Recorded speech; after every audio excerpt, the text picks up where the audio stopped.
cười mà nghe về nhà ga hu ba nhà ga mà pha nghe lệ chữ mya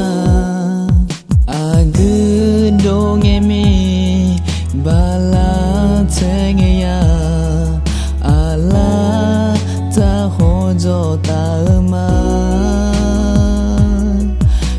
si thi gì mà quay lại lo mẹ si nhà là nè ra miêu lo ngơ si nhà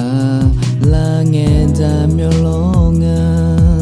ngà ha yo sa ali mi nè non nè tận ra ga mà khơi nhà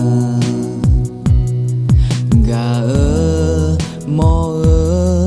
ga dang ma che lo nga sumu ya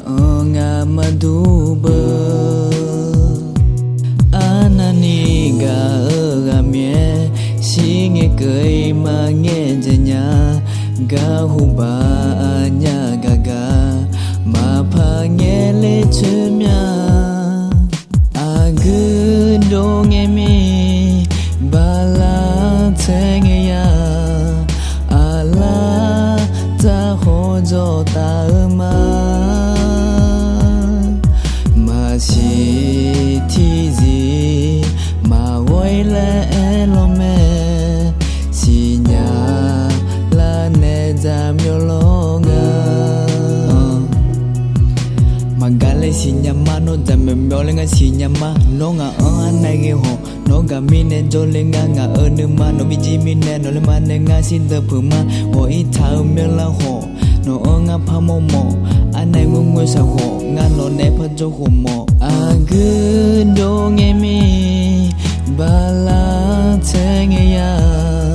ala ta ho jo ta